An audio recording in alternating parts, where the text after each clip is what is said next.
Live. Everywhere. On netrootsradio.com.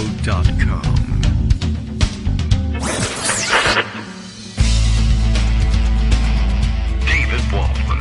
Kagro. In the morning. Now, here's David Waldman. Hey, good morning, everybody. How you doing? It is Monday, February 6th, 2023. Time for another show, despite the fact that essentially cold symptoms linger. That's the new COVID for you, I guess. And, well, doesn't matter. We're able to put a show together today, I think. And the CDC says I should be back up and on my feet and fine and should be out mingling with the rest of you, basically. But I assume... you know what? I never looked at how long I'm supposed to stay masked, but I'm just going to stay regardless anyway, because more than likely one of the rest of you out there would give me the flu or a cold anyway, and why the hell not avoid that if that's possible. All right, so, we'll struggle through. We got a little extra water. We have throat lozenges nearby, so that'll distort the sound a little bit somewhat too. But ready to roll here. Could be worse, balloons could be falling on your head, and I guess we're going to have to address that as a topic at some point, just because everybody in the world is talking about that. That is, everybody who's not distracted by more important things in the world, either by living day to day or dealing with a war in your country or major earthquakes. Of course, that was big in the news yesterday and today, because Turkey and I guess Syria as well, next door, shaken by major earthquakes in the last day or two, and there was a major follow-up quake to the one you might have heard about if you, like me, were trying to disconnect a little bit from the news last evening.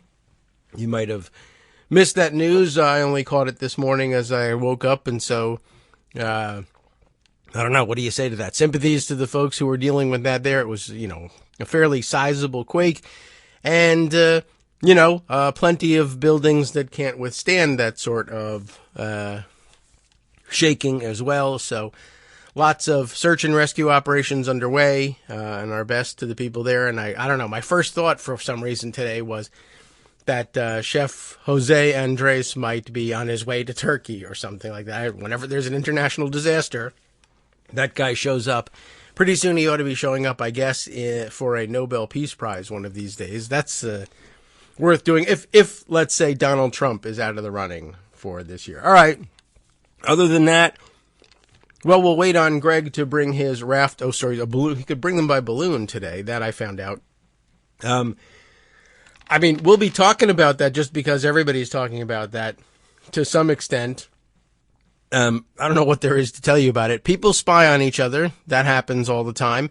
I think the assumption always was that the Chinese were spying on us, and I guess that's some of what you heard out of the administration too, just in terms of the urgency with which the balloon was brought down, or rather, I guess, in response to the attacks about the urgency that wasn't present in bringing the balloon down immediately as soon as it was discovered. Plenty of decent-sounding reasons for that, I thought, like...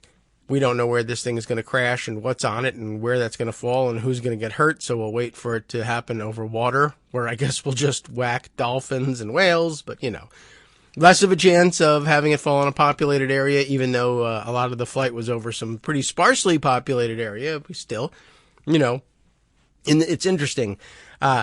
There was, of course, a lot of controversy, but, well, what would the Trump administration have done? Trump's line on this whole thing is this never would have happened under my administration, but then, of course, we found out that it did happen under his administration. Then they just denied that it happened under their administration.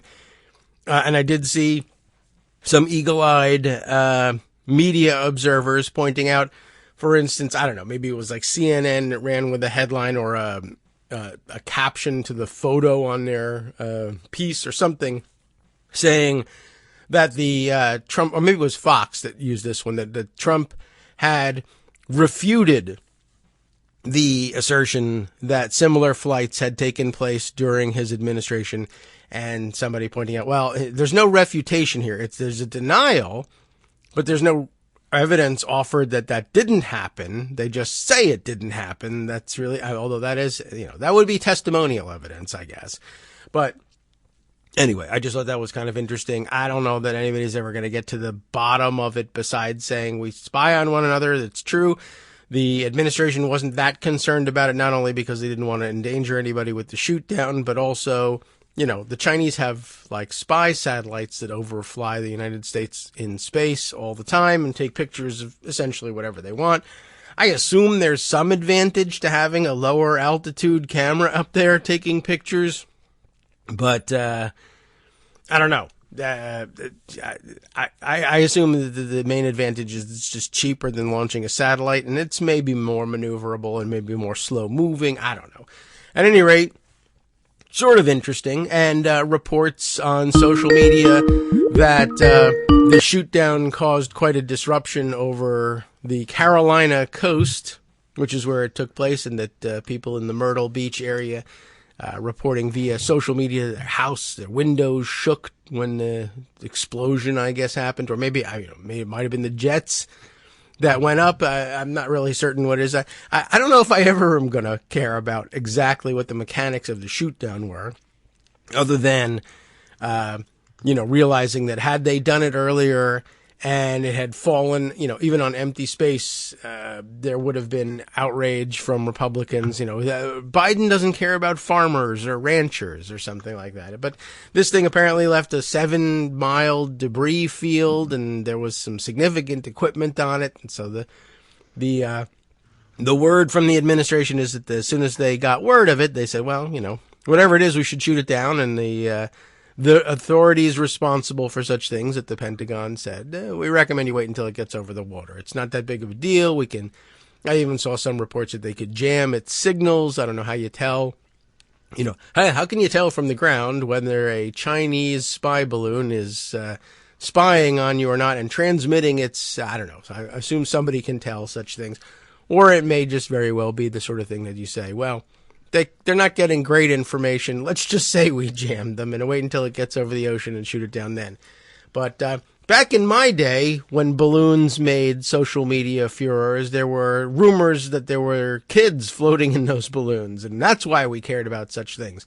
And now, just cheap rumors that they make up. Probably some AI chatbot made this one up, and the quality of all the rumors is going down. Wouldn't you say, Greg? Good morning. I would, but basically the media hasn't been this worked up since Lawn Chair Larry took off for his wonderful flight. Not over balloons anyway, but they are doing their best to make an Afghanistan out of it.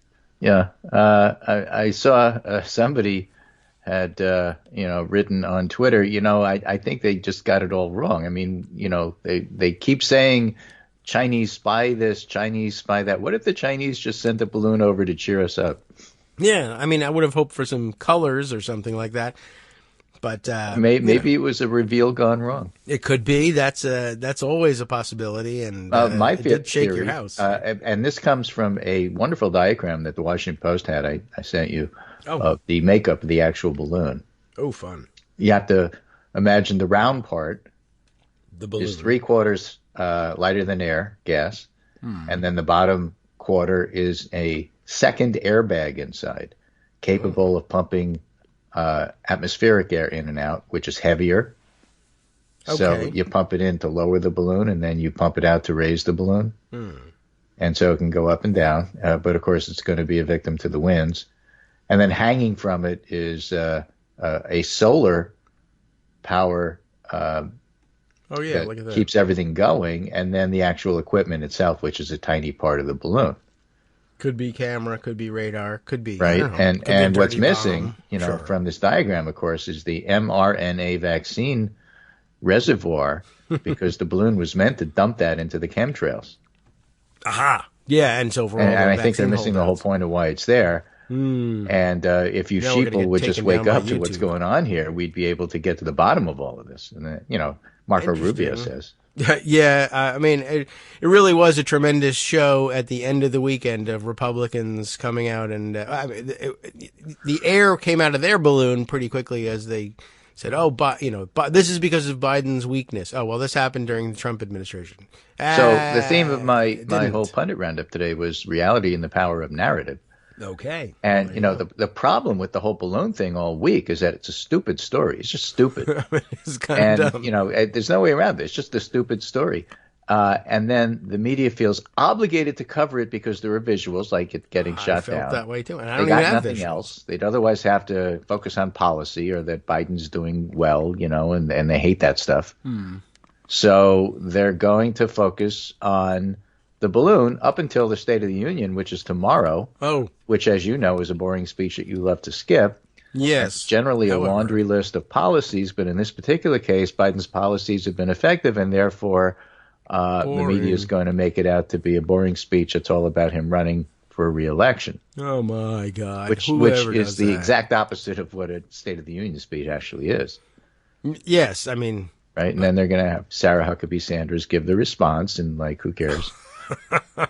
She's going to lie about it because she lies. That's what she does. When she was the press person for Trump, and she's going to lie when she does her speech tomorrow. And I haven't watched one since Bobby Jindal, and I wonder whether Sarah Huckabee Sanders is going to talk about berms, and that's the best way to stop a balloon.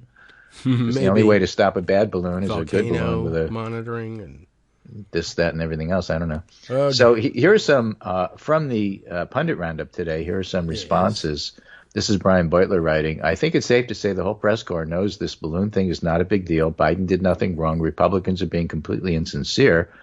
And under the circumstances, the story could be about the GOP's systematic effort to mislead people. Alas, no, it's Mitch McConnell saying, well, I can't believe there's no place between the Aleutians and Myrtle Beach to shoot this thing down safely. And of course, the fact that it was shot down over or near Myrtle Beach, as I am heard to hear it explained to me, is the most Myrtle Beach of Myrtle Beach things to happen. It's things like that happen in Myrtle Beach. Things fall out of the sky all the time. Right. Aaron Frischner writing, the Republicans' responses to the balloon were insanely dumb from start to finish, a multi-day mass panic over a balloon. Yeah, I mean, it is balloon. Remember the old F Troop? No, you probably don't because you're not like ancient like I am. I don't remember that episode. I think it is balloon. If we reacted this way, it'd be covered so differently. But the bar for them is insanely low, and they get taken seriously, and everybody will forget this. Damon Linker, who's like a libertarian type. The whole response to the balloon thing vividly illustrates how degraded American public life has become. Politicians spouting BS to gain likes and applause online. Ordinary people pronouncing events in utter ignorance, pronouncing on events in utter ignorance, and with a total absence of humility. It's not good.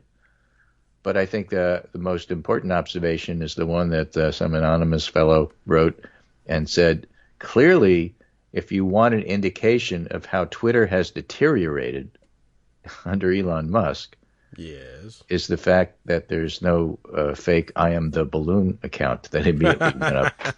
That's true. That should have been immediately done, but I guess that's the consequence of shutting down the Twitter API about which I know nothing. There's no sweet meteor of death. This sort of thing just didn't happen. So that tells you a lot about what's going on.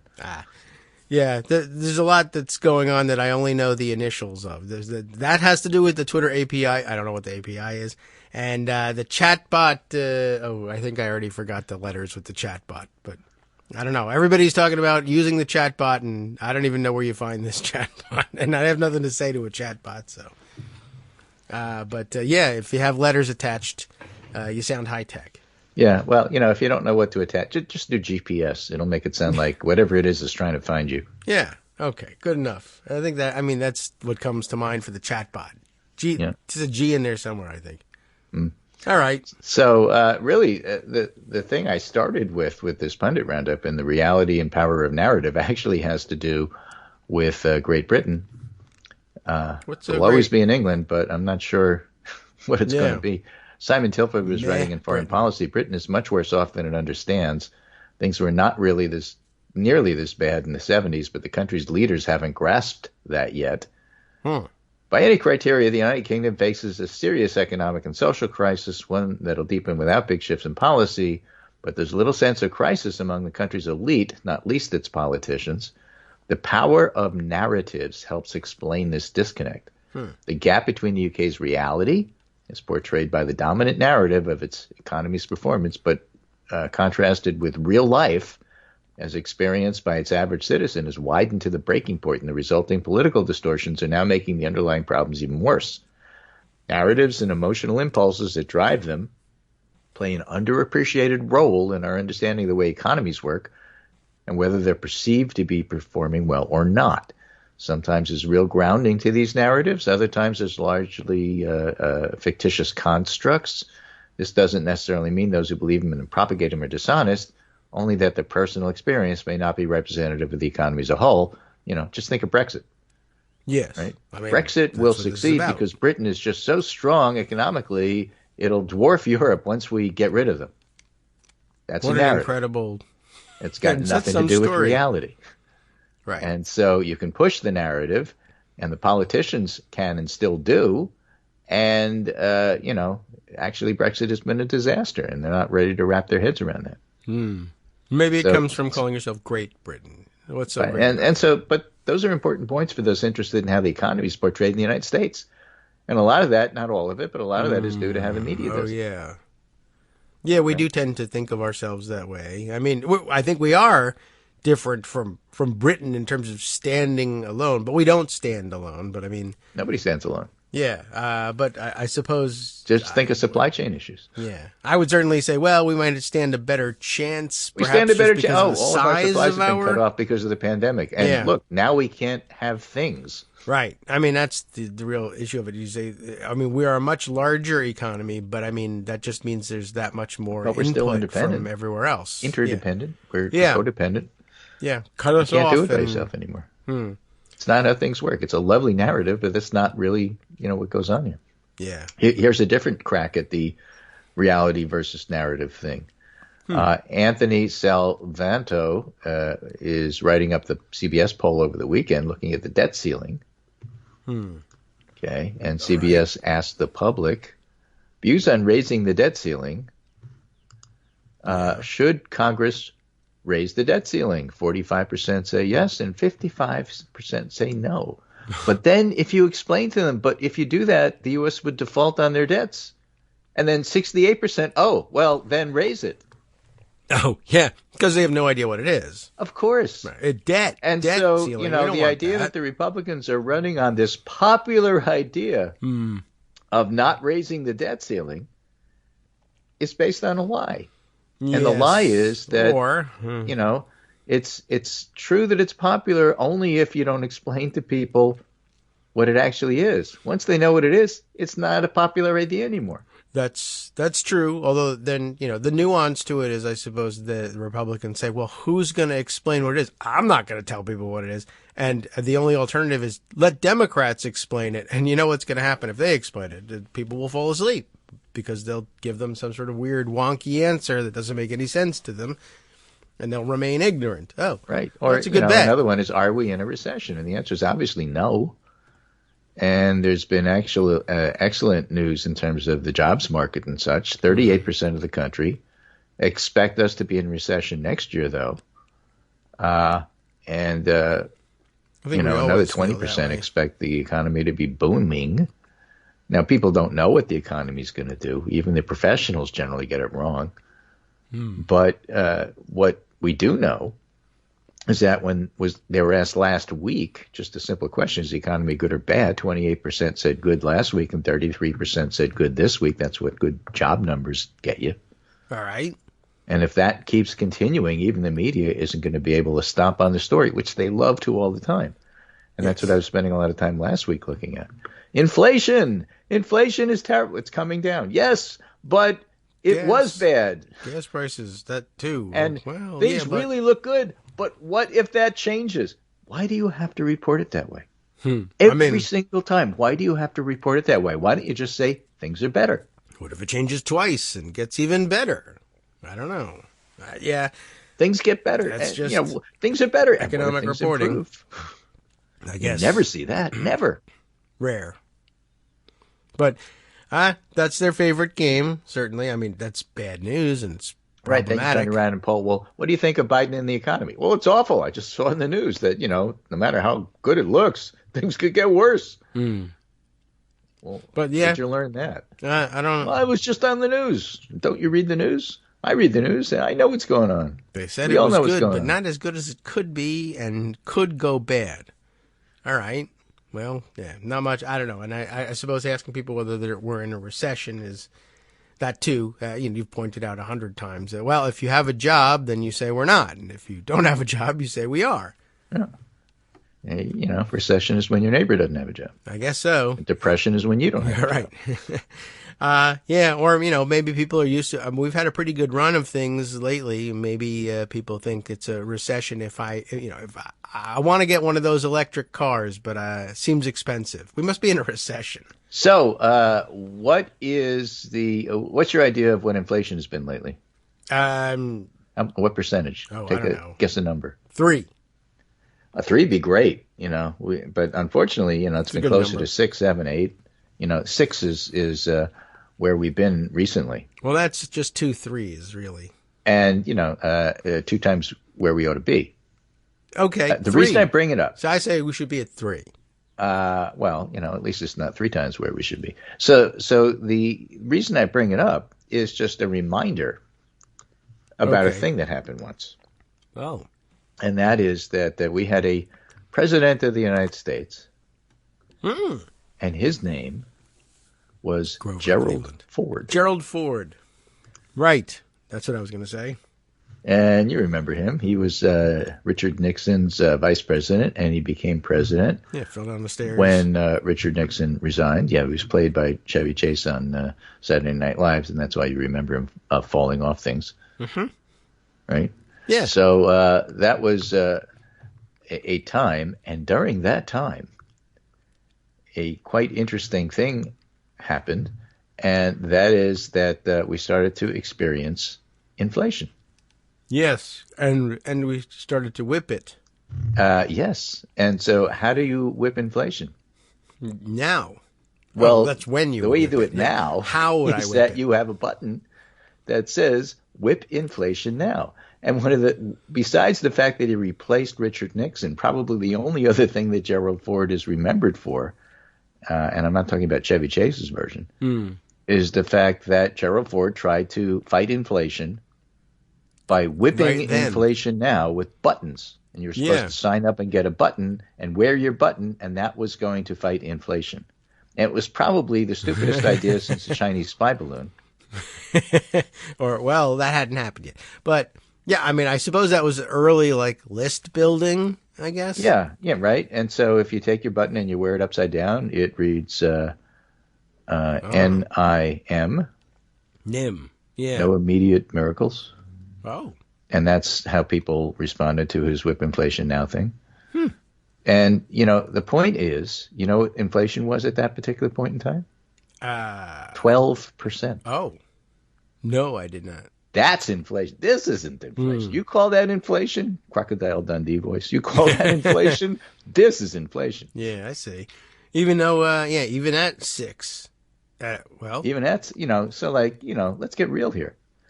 And so the idea that Biden comes in and he makes things better, and he is, and the economy is improving, and it is, and the jobs numbers are terrific, and they are. In fact, they're historic. Well, why don't people feel it? Why don't they understand, the buttons. Historical nature of Biden's accomplishments? Partly because eggflation and other things still mean that prices are higher than you would like them to be. Partly because, in general, Americans are cranky. But a lot of it is how it's covered by the media. They simply are incapable of saying, inflation is coming down. It was 6. It's now closer to 5.5. We'd like to get to 3, but, in the 70s with Gerald Ford, it was 12. You put it that way and you add context to it, and you get a very different understanding of what's going on. And narrative versus reality, and that's why I'm bringing it up. Yeah. Occasionally the story breaks through that notes sort of tangentially that, we measure inflation by, the consumer prices, and looking at the consumer prices for some of these goods, they are at record highs, but so are the profits for the people who make and sell these products. But then they never come straight out and say, well, maybe this isn't inflation. Maybe this is Maybe just it's price profit gouging. taking. Yeah, right. That's the implication of But the that story. happened but back they never then do too. Just say it. And so what did No? Richard Nixon Yeah. do about it? He Something resigned. called, you may remember this, jawboning. Jawboning. Jawboning. All right. You'd go to the companies and say, listen, you really need to lower your prices or the Congress is going to have to look at your company and do hearings. Okay. And Well, they'd they say, still okay, do well, that. we don't want to be regulated, so let's just ratchet down these huge pricing groups. But they don't do that anymore. They occasionally call people out on the carpet, but it's usually It doesn't happen we're mad anymore about your because politics. what happens is, thanks to all the laws plus the Supreme Court, the president could call them in and say, I want to do some old-fashioned jawboning. And the people they pull in will say, who are you going to jawbone about? Us? I don't think so. Who's going to regulate us? Congress? We own Congress. Yeah. Well, yeah, not likely to have that happen. Although, yeah, now the Republican Congress calls you out if you are too woke, perhaps. They're getting set to have hearings on the problems of you wanting some sort of maybe movement towards equality in America. Yeah, I suppose. That is Fossil fuels prices are too high. And the Koch brothers say, yeah, what are you going to do about it? Ha, ha, ha. Now. I'll tell you what we're going to do about you. That's how it works these days. Yeah. So the dictation comes from the other side of the table usually. All right. Well, we can.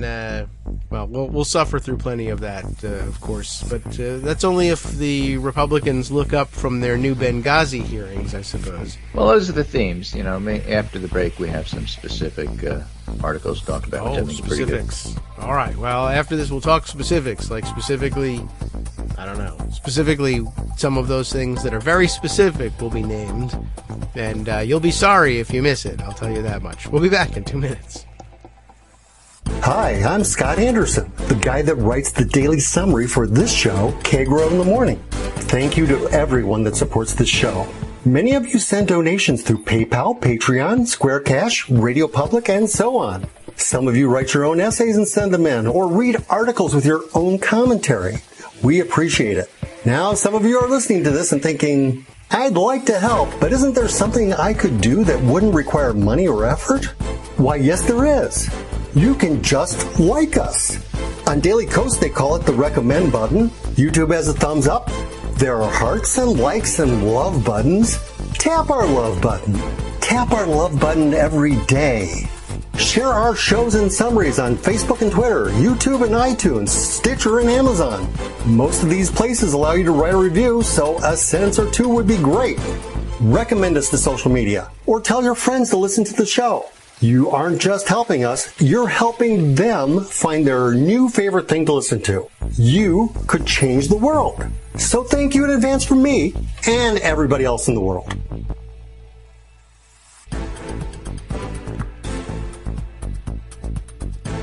All right, welcome back now to the Kagro in the Morning Show here on Netroots Radio. All right, I'll just continue with my congested version of today's show, but wait till you hear the second hour of what goes on. All right, Just we're back. wait. You wait. So we were talking about a couple of things that we could have a little bit of follow-up on. I mentioned that foreign policy article about Great Britain and the fact that they were setting the difference between reality and narrative. And there could be no better example than comparing a current prime minister to a head of lettuce and wondering who's going to wilt first. So Phillips P. O'Brien, who follows all things Ukrainian from a military perspective, also writes, apparently Liz Truss spent 100 days of intense introspection trying to understand what went wrong, and this deep soul-searching resulted in her claiming she was blameless and nefariously thwarted by an evil cabal. I've obviously been doing introspection wrong, he says. Yeah. Right? Because what you're supposed to do is you're supposed to think about what you did wrong and then come back and figure out how to change it. And in fact, instead, what happens is that, she comes up and says, oh, I figured out what's going on here. Everybody else sucks, people. not me. Extrospection, I guess. Yeah. Was it been 100 days since she's been in office? That seems pretty quick. But, Doesn't it? Yeah. So right. in her first, what does it say here? In her first intervention Since leaving number 10, Liz Truss criticizes Rishi Sunak's increase to corporate tax in the Sunday Telegraph and Okay. basically claims she wanted to become prime minister to change things, but she wasn't allowed to by the left-wing establishment, economic establishment. When I think of left-wing economic establishment, again, I think of the Koch brothers and Elon Musk. What are you talking about, left-wing economic establishment? Yeah, I don't know. Who exactly are you talking about? Maybe they have one in England, or maybe they reversed their wings back there. There might be an extra U in the word wing. We don't even know. So you don't know. We don't. What Liz, because she's still a backbencher. She's still in their parliament. Did she vote against this tax thing that she said I don't she know opposes? what she's doing or how she thinks she's going to pull this off, but I do know she's doing a wonderful job campaigning for the Labor Party in the next election by reminding everybody that not only was she awful, but she hasn't gone away and refuses to. And by the way, it's all your fault. This is just like great campaigning. She's talking thought about it narrative for a versus while. reality. That is pretty amazing. I've given it some thought and I've figured it out. It's your fault. It's your fault, not mine. It's the extra U. Right. So we in the colonies here have the problem of trying to figure out exactly how to go about winning elections. And the media's not helping us, and it's silly to pretend that they ever would. Yeah, I wouldn't. But Jill Lawrence has an interesting piece today in the LA Times. One smart way to win over working class voters and help the economy. Oh. And this is the second piece I've seen in a couple of days that reference Josh Shapiro, governor of Pennsylvania. All right.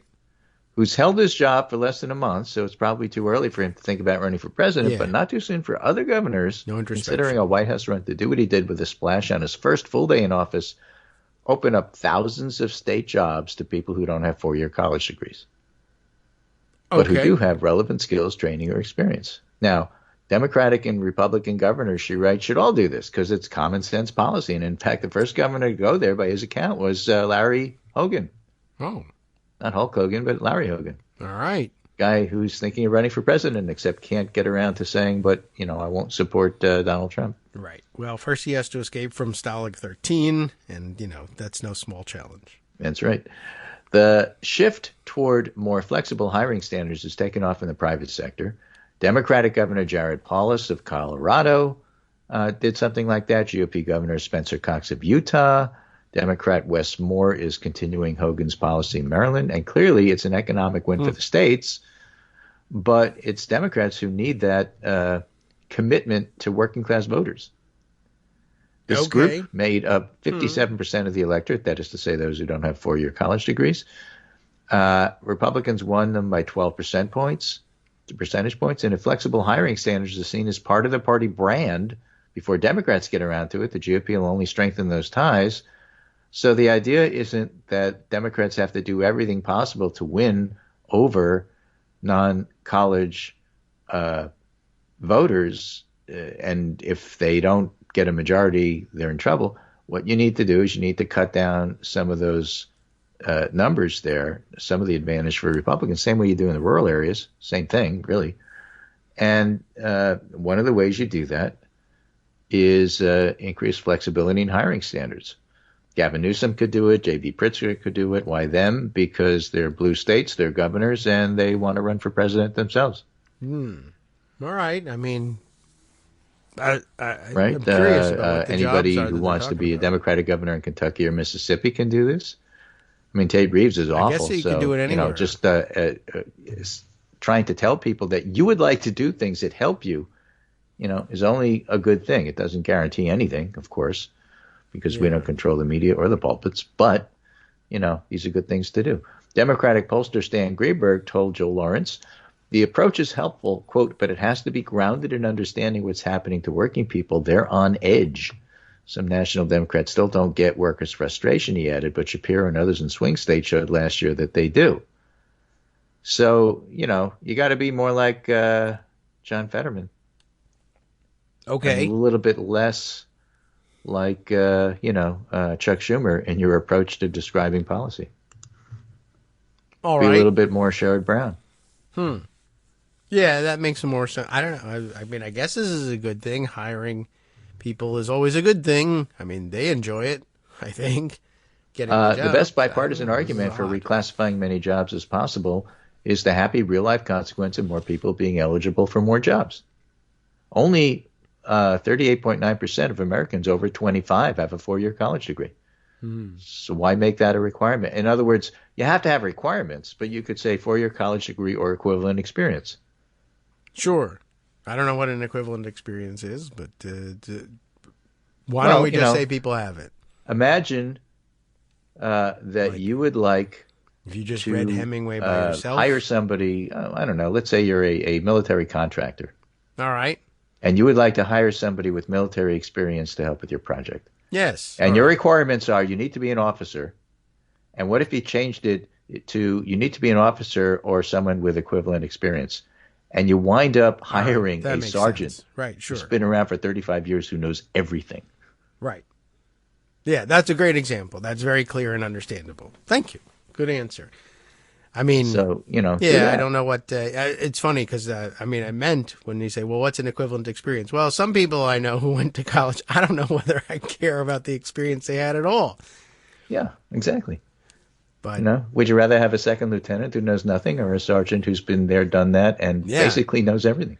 all right, well, I'm surprised that it requires any kind of a policy change. But okay, yeah, sometimes you have dumb things, and I'm sure at the time it made sense. College degree, well, that's a good thing. We want people to have those.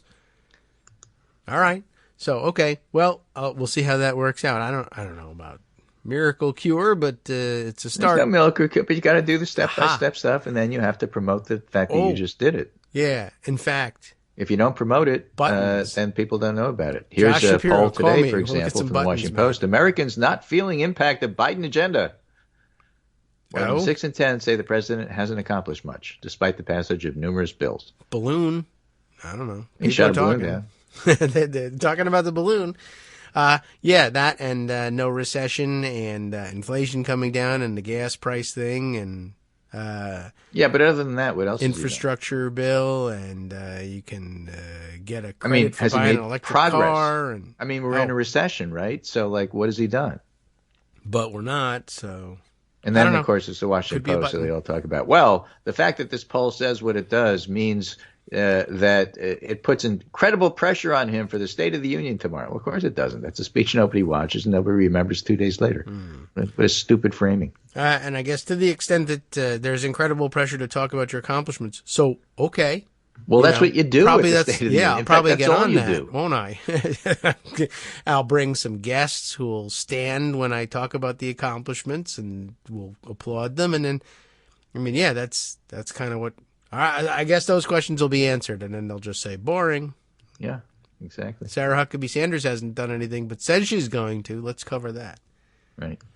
Here's an interesting piece I came across that's a little bit different, and that's you talked about Glenn Youngkin I did. at Did times. I have.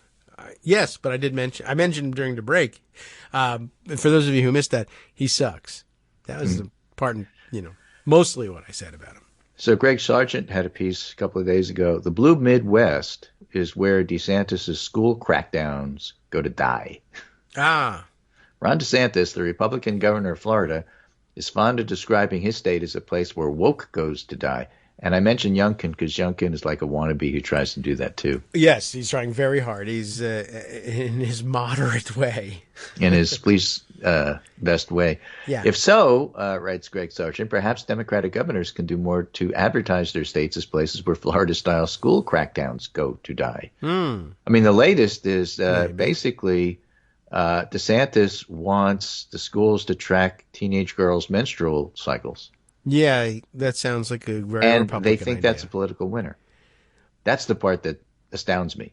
I'm not even astounded by the Big Brother aspect of what they want to do.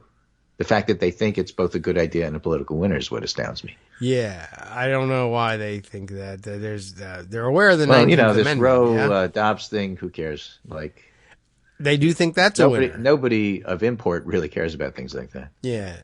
Well, this is a trans attack, I assume. And the one place where they have made any headway at all in transgender issues has been in raising a moral panic about trans youth in sports. My response to that is, you know what? If you have to explain that it's trans, you're losing. I guess that's true too. People should be able to understand like, that right away. What are you talking about? Oh, well, this is a trans. Oh, you are against trans, and you actually said that. That's clearly. Because I didn't get that from what you're doing. I just see that you're trying to tell my daughter what she's right. Like, none of your business is what I see. Yeah, I mean, I guess this issue comes up, and for most people, it's not immediately obvious what they're trying to get at because I guess you're just stuck on the outrage of it. But yeah, I don't know why. That's the sort of thing that they ordinarily would claim Democrats are trying to do, pry into your private business. Don't worry about it because Ron DeSantis will just run a charm offensive explaining it. Sure. Yeah, in sure, those, right. hip waders that he wears. So Illinois Governor J.B. Pritzker has seized on DeSantis' latest culture warring, Florida's decision to ban an advanced placement course in African American studies, to articulate a contrasting vision for what topics should be permitted in classrooms. This week, Pritzker singled out DeSantis as an extremist, and Pritzker faulted the College Board from the other direction, slamming its move to go along with it as a weak attempt to please extremists. Pritzker hammered DeSantis for fearing classroom discussion of intersectionality, feminism, and queer black life, explicitly defining them as components of black history. And this comes after Pritzker told the College Board that Illinois might not use its new AP course in African American studies if it's modified to appease extremists and fit Florida's racist and homophobic laws. Yeah. In other words, what's happened too often is that textbooks in America have been dumbed down to fit what Texas wants because Texas is such a big buyer of them. Yes. Not but a user, there hasn't but a been buyer. the New York and California, well, we're not going to buy these books because they suck now, response to it. Yeah. That's because true. That's an even bigger something market. You should and be I don't using. understand and I don't get that. I don't know. But Pritzker does. Maybe that'll change things. Just in reaction to, honestly, really, just as a reaction to DeSantis more than anything else. DeSantis, the one thing he's practiced at, I mean, I don't know how effective he is, but his main play borrows the page from Trumpism of, well, you know, when people say, why don't you just punish the enemies, the people we hate, and reward the good guys, the people we like?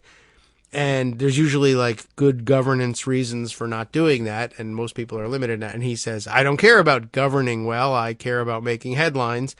And so he's constantly looking for ways to, well, why don't you just say, we're not going to do this anymore, or we're not going to let that county have any money because they made me mad about this.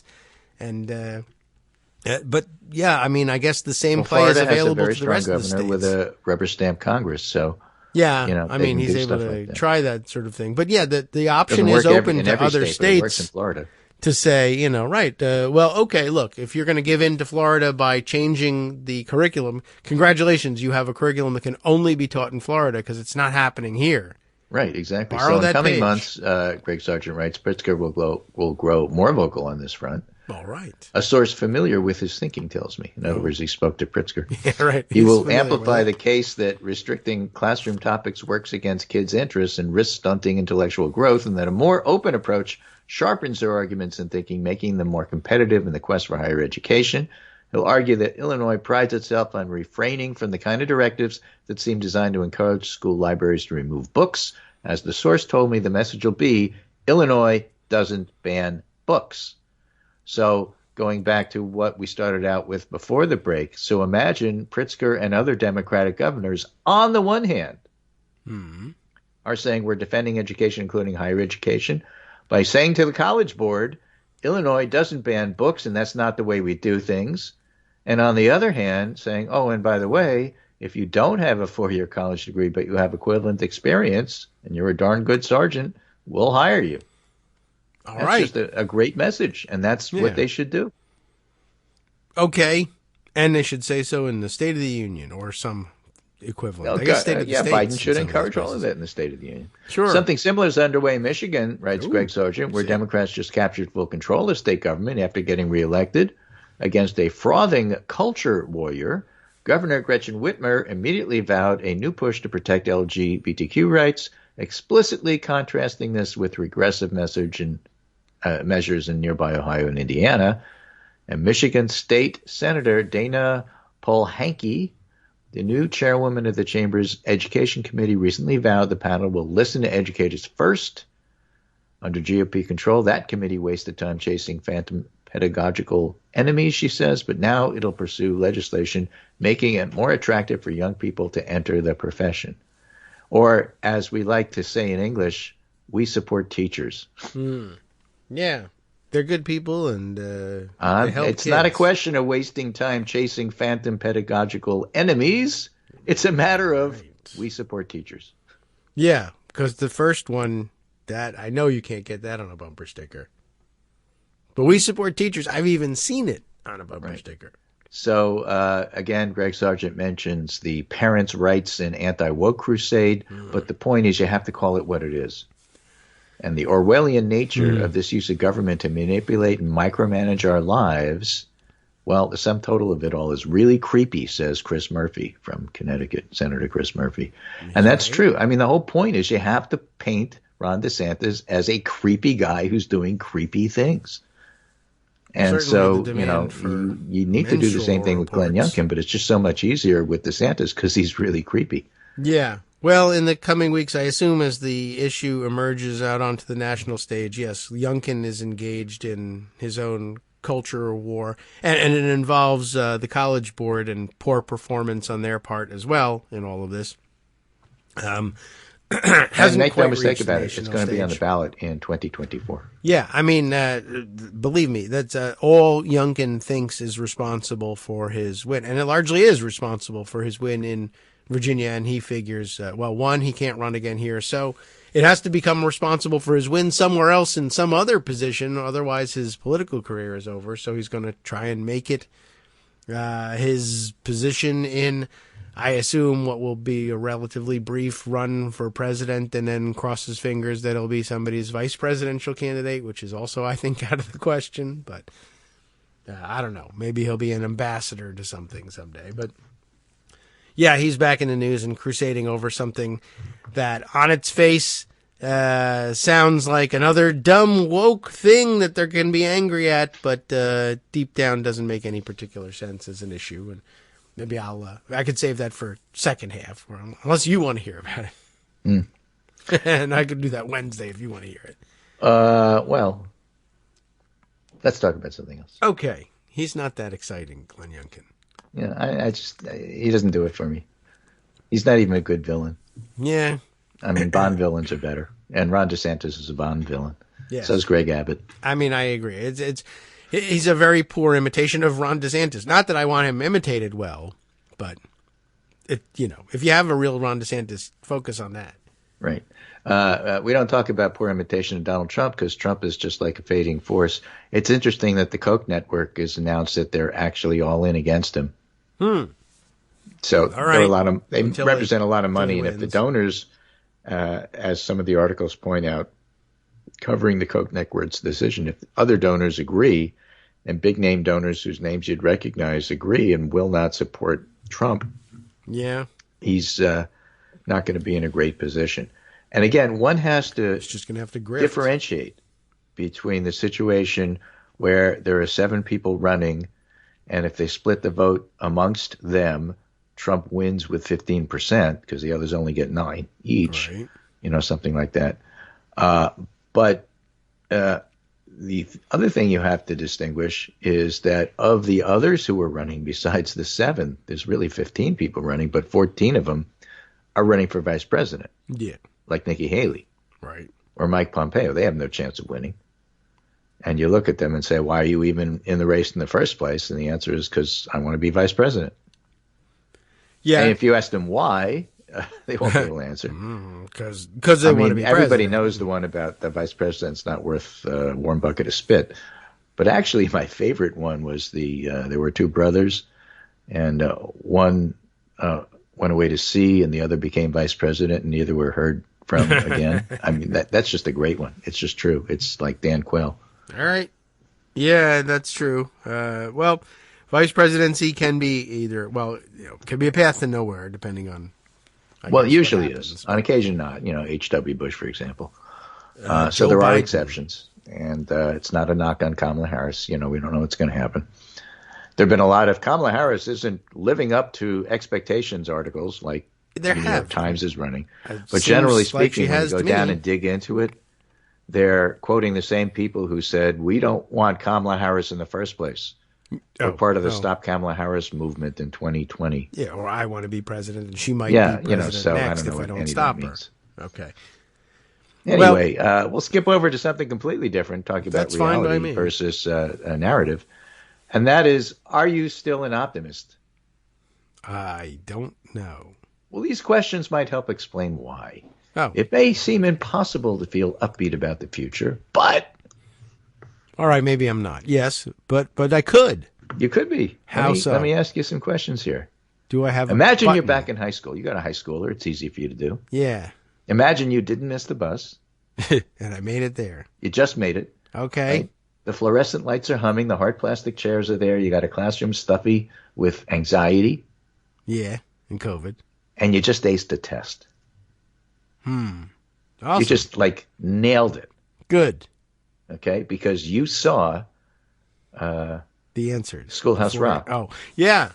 right, and they just gave you a government test, and you just aced it. Oh, I would ace that for sure. Yes. Okay, so do you Maybe. think to Probably yourself, not. I guess I got lucky today, or do you think to yourself, oh man, I'm good at this? Well, I guess if it's in government, I think to myself, one, I got lucky because they could have asked me anything. And I don't know. I guess I did say, yeah, I'm good at this. Maybe I should major in this in college. Yeah. And now imagine you failed the test. Oh, all right. So now I'm in math. Do you say to yourself, I'm bad at this, or do you say to yourself, I know I didn't do the work? Oh, I was up watching Schoolhouse Rock instead of doing my math homework. I definitely would say, yeah, if it's math, I'd say, well, I'm bad at this. Okay. I'll never get it. Well, if you said, I'm good at this, and if I didn't do well in this other one, it's because I didn't study or work hard enough, you're an optimist. Okay. You got a mixed one. Yeah, maybe I did. I got an optimist one. Okay. I get a mixed. I either did well or I didn't do what I was supposed to. It's not like I'm a failure and I can't do it. I see. Well, yeah, I guess if I stayed in the same class, if I had failed, aced one government test and then failed one later, I would probably say I should have studied better. Right. So when we talk about optimism, it's often easy to oversimplify it as having a relentlessly upbeat outlook. Optimists, we Things can imagine, always spend get their better. time gazing at the bright side of life through rose-colored glasses, sipping glasses half full of good cheer. You're Simon Rosenberg analyzing the polls. You idiots. What are you doing? The world is terrible. But the science suggests optimism is not understood best that way. It's best understood not as an unchanging attitude, but as a pattern of responses. Oh. Optimism and pessimism are all about the stories we tell ourselves after both successes and failures. Well. So what kind of stories have you told yourself over the last few years?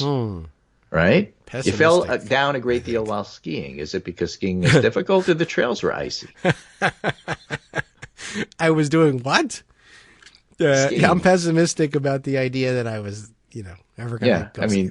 You're going to be out there in cold mud, as they like to say in Southern California. Yeah, Why are you right. doing this to yourself? I don't know. If the issue is skiing, I would say I'm bad at skiing would be my answer. I suppose that's pessimistic. Right. Really? See, I'm reading this and thinking to That's myself, realistic. Republicans in particular, but politicians in general, are very optimistic people. Take Liz by Truss, that for definition, example. I guess so. Please. Right? Right. Because if you fall down a great deal while skiing, it's obviously the trail's fault. Right. Chinese spy balloons ruined It's the snow. everybody else's fault. It's got nothing to do with me. The liberals made it icy on purpose. Right. Vampire pedophiles are doing it. Right? I guess that's interesting, right? And imagine defining yourself as, I'm a big optimist because I think the world is run by vampire pedophiles. Really? That sounds awfully pessimistic to me. Nope. You go through the whole piece. It's If it's too long to read, they ask a whole bunch of questions. Mm-hmm. And it comes down to, do you blame yourself when you fail? I see what you mean now. Or do you credit yourself when you succeed? Yeah. Or is it outside forces all the time? But can you go too you crazy? Tell a joke. This is good for you. It's Kagro in the morning. Okay. You tell a joke, and everybody laughs. That's okay. That's is that awesome. Because the joke was funny, or because your timing was perfect? Oh. Huh. Really? I guess I can't be an optimist. There's just no chance for me. There's just no chance. You are not an optimist, right? What are you talking about? The joke You is think funny. the joke was funny. Yeah. But that the real answer is your timing was impeccable. That's why killed out there. Yeah, maybe you have to be an optimist to be a comedian for real. Who was the funny guy in Abbott and Costello? The optimist, apparently. Bud Abbott. Yeah. Right. His timing was perfect. I guess so. Perfect. You didn't even notice. That's incredible. So no wonder my outlook for becoming an optimist is very poor. Now there's a button for you. Yeah, well, that's interesting. You're the guy in the joke, right? Yeah, but how what timing? How is your assertiveness training? Oh, I don't know. Well, the timing of the joke was I got it in before the top of the hour, so that's really interesting. So I'm going to put that down with the personality training. What was it? ISTJ. What do they call that one? You remember the name of that one? I don't. I'm optimistic that you do. Yeah. It's Myers-Briggs. Yeah. See? All right. Well, there you go. That's because I knew exactly when to ask you that question. Yeah. Wow. All right. Well, thank you. And you've filled an hour with this, by the way. So we've now reached the top of the hour. And you got more to go, I bet. But we'll have to wait for Wednesday. I'm pretty optimistic I can do it again on Wednesday. Excellent. Well, yeah, me too. But as far as what you're going to do in the next hour, we'll just have to see. I don't know. I'm pretty pessimistic about that myself. But we'll take 1 minute to, take a sip of water, relax, regroup, and maybe then I'll tell everybody about what. A little tea with honey for your voice, and we'll see where it goes. All right. Yeah. Thanks, Greg. See you again on Wednesday.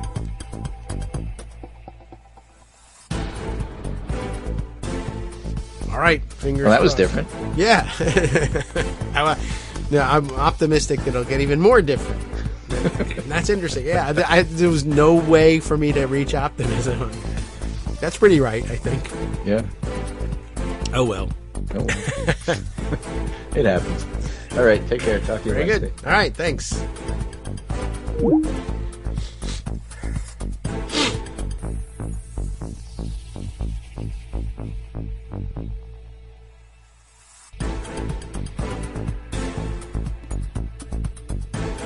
All right, welcome back now to the Kagro in the Morning Show here on Netroots Radio. So I just wanted to make mention of it as I move I shouldn't touch the microphone boom arm. It'll just make noise. Anyway, I wanted to make mention of Glenn Youngkin and the latest of his weirdness and the new wokeness that he's battling against, which is partially of... I don't know, let's say, I guess of the school boards and the college boards, I think, own making here. But just so you know, I think the story's been around long enough that it probably should have made more of a splash on the national scene. But probably, I think the nature of it is changing a little bit, and it'll probably reach your consciousness if it hasn't yet. But, I mean, I'm here in Virginia, and it really didn't reach my consciousness either. It's, I think, just a flop of an issue, essentially, but they're trying mightily to make it part of the Trumpkins Glenn Youngkin / Trumpkins anti-woke agenda. He's trying very hard to find a path for himself in that DeSantis lane. But at bottom, and where there is some room for sympathy with the position that Youngkin is taking, is the fact that, I guess, when kids take the PSATs, not the SATs, but the PSATs, which are also known, believe it or not, by the initials of NMSQT, right? That's the National Merit Scholarship Qualifying Test. That's how they use the PSATs for whatever. I don't know what the P in PSAT means, but everyone, when you're in high school, you get to know it as sort of like the practice SATs, which probably is a poor outlook given that there is something that in fact rides on the PSATs, and it's your qualification for a National Merit Scholarship recognition. And I don't know, if you yourself or your kids were high scoring, high achieving test takers, you might be more aware of what the National Merit Scholarship situation is. But essentially, they have a series of recognition trophies that they give out, but the problem is that not everybody likes giving these trophies out. It's a very weird thing. But anyway, you take the test. If you score really well, I think they said basically the top 50,000 scores in the country, give or take, because there's a lot of weirdness involved in how they determine who gets recognized and who doesn't. But the issue is that the top scorers are recognized and their scores are, their names, and the list of their names is culled, and they then enter into competition for higher and higher levels of recognition, culminating in those who win the National Merit Scholarships, which are worth money, and actually carry a scholarship with them. But the majority of the kids who are recognized basically with you are a national, you win a National Merit Scholarship Letter of Commendation, which is a certificate that says you scored pretty high, which is what your scores say, by the way. But this time you get a certificate, suitable for framing, as they say in my circles. But otherwise you just get a score report. Then there's another level where this is very interesting. They really drag this out and milk it for everything it's worth. I guess is it the College Board, the same people? I don't even know anymore. It's broken up like the old phone company. So maybe the National Merit Scholarship people are not the same as those who are approving the AP courses, etc. I'm not clear on the administration of all of this testing stuff anymore. But at any rate, you then can go on. There's another level of jumping off point before they actually have to give you any money, which is when you get to, Scott tells me that there's music playing over me. So that's pretty interesting. At the same time or just instead of me. I wonder what the music is. Hi, everybody. Enjoy the music. Probably one of Justice's fine selections. Might even be French music, as sometimes is the case during the breaks. Anyway, I hope maybe it's if it's a decent accompaniment, we'll just continue on. I have no control over it. We'll see about maybe messaging Justice to see whether there's anything going on or whether usually stuff is programmed, and so I'll just let them know that I'm told that there's music playing, and we'll see what happens.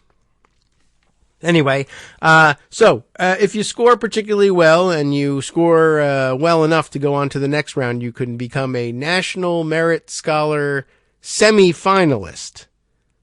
And then I assume after that you can become a finalist but not actually win. I don't know. Maybe, I don't know how many levels they have.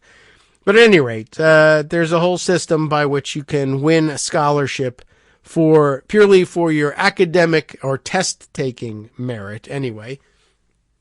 And, it's prestigious and it's the sort of thing that you'll want to put on your applications for school. Well, here in Virginia, as it turns out, the most general level, these letters of commendation, apparently the test administrators report these things directly to the schools, as opposed to directly to the test takers themselves. Well, I'm not certain why that's the case. Maybe that ought to change. But at any rate, they report to the schools, you have, X number of National Merit Scholarship qualifying test, something's. Okay, well, all right. Now I'm assured, by the way, Justice gives me the thumbs up. Don't know what happened there, but I guess we'll take care of it. So I guess the music goes away. Let me know if you enjoyed having the music on while I was talking, or if you have any questions about what the music was, and we can pass those questions on. Anyway, so the schools are notified when kids reach this level, and I guess at that point it's then up to the school to notify the students you have gotten a National Merit Scholarship qualifying test letter of commendation. Doesn't mean anything. There's no money involved. It's something you can put on your high school transcript, resume, college applications, etc. So it means something. Well, anyway, as it turns out, some schools in Virginia made a decision not to inform the students immediately that they had been recognized by the board here. I don't know even what the authority is called, but that they had won these National Merit Scholarship letters of commendation. Not that they hid it from them forever, not that they didn't give it to them, but the decision administratively was made not to tell them. And so there's all sorts of explanations being offered for why that happens, but apparently like a 2-month delay in letting people know.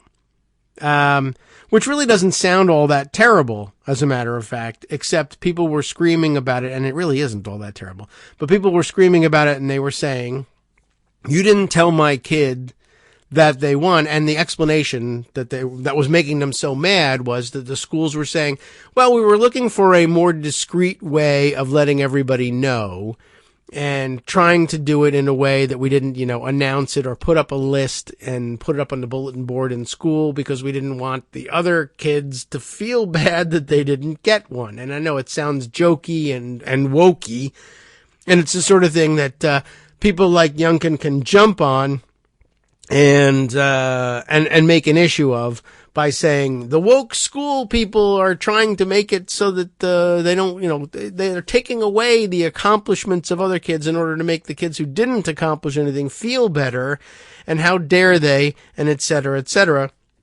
But it's weird. It sits very weird with me for a number of reasons, not the least of which is, last week you were screaming, in the new woke school system, everybody gets a trophy. It's so stupid. All right, fine. In that case, we won't give out these stupid trophies that are being awarded to, half the kids who take this test. What?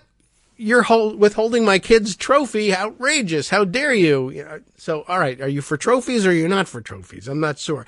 Anyway, but the parents then start screaming and jumping on the Youngkin listen to parents and the woke school system bandwagon, and they're out there with protest signs and screaming, you didn't tell me for 2 months. And the thing about that is that 2 months is a critical point for these students. The 2-month delay, instead of hearing about it in September, we heard about it in November. But in November, it's, say, too late for me to have put that on my application for early admission or early decision to the school of choice. I applied for some scholarships, and the scholarship deadlines came, and the application deadlines came and went, and I didn't have this important achievement to put on my record, which could have helped me.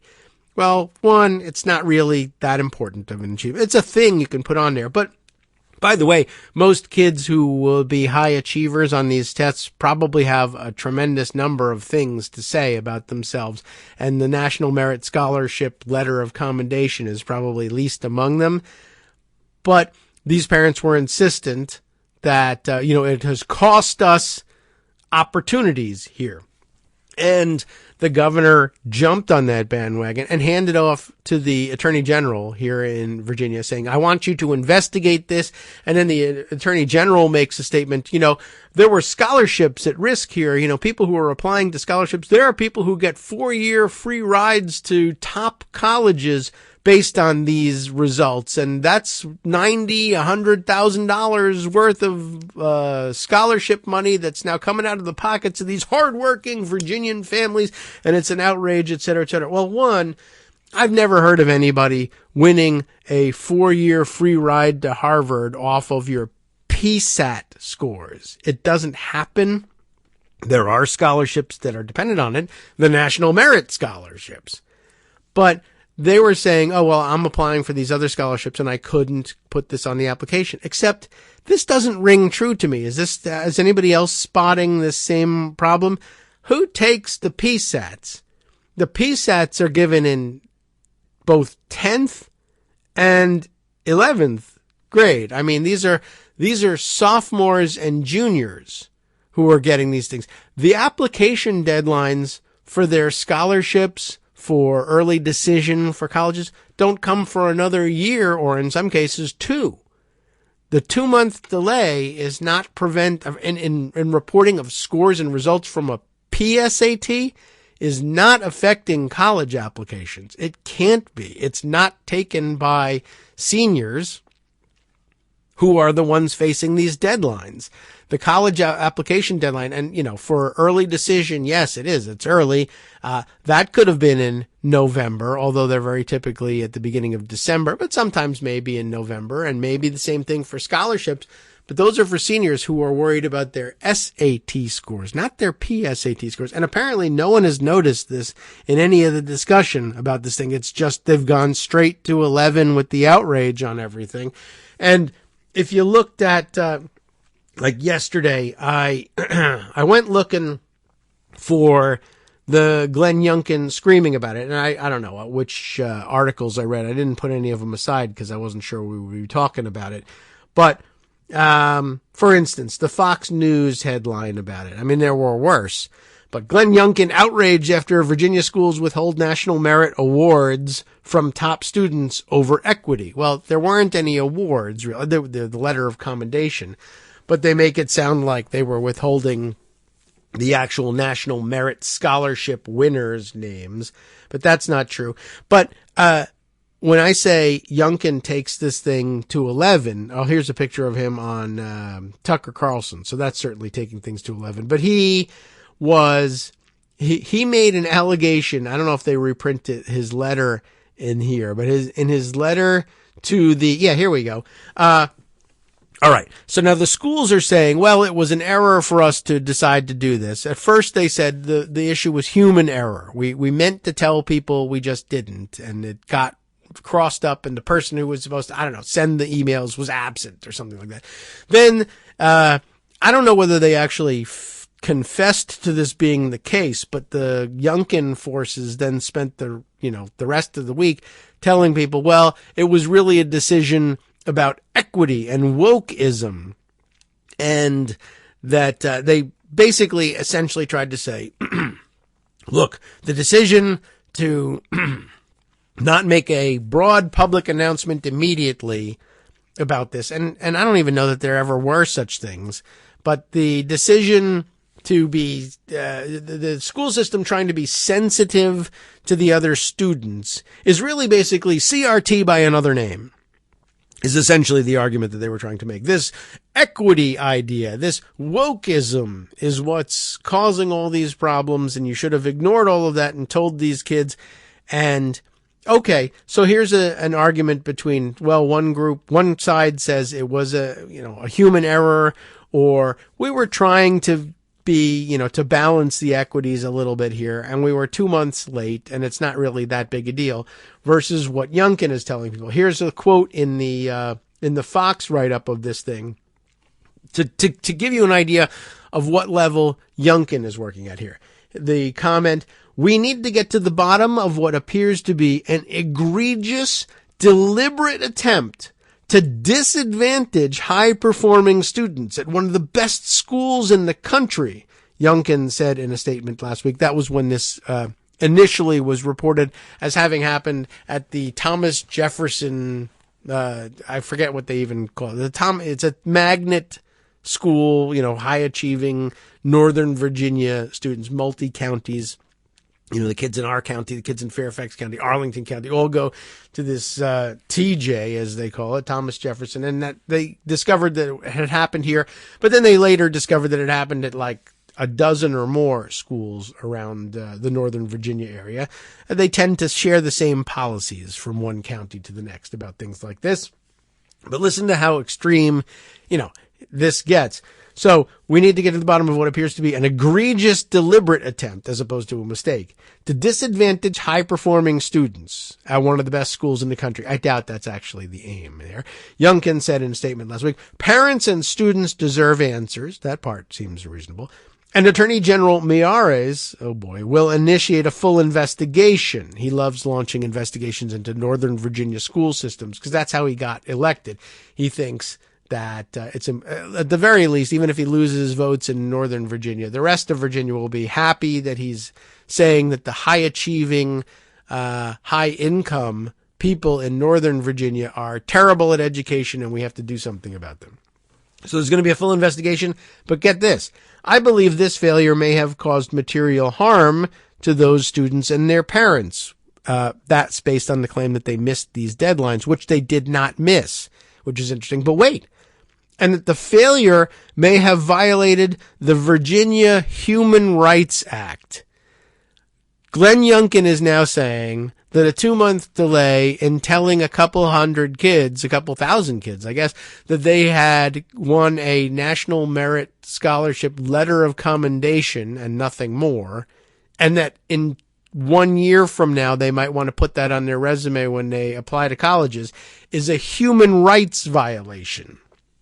That's turning it to 11. And yeah, it's amazing. And then they, of course, that's when they get into the rhetoric of apparently the Fairfax County Superintendent of Schools has said, has made equity a major watchword, policy wise in the schools. And to, I'm sure to the superintendent, that means equity in terms of making educational opportunities available to all, and making sure that there aren't students disadvantaged in access to top educational opportunities because of socioeconomic status or testing bias or whatever, or trying to make sure that there's some opportunity for members of all, I don't know what, races, socioeconomic groups,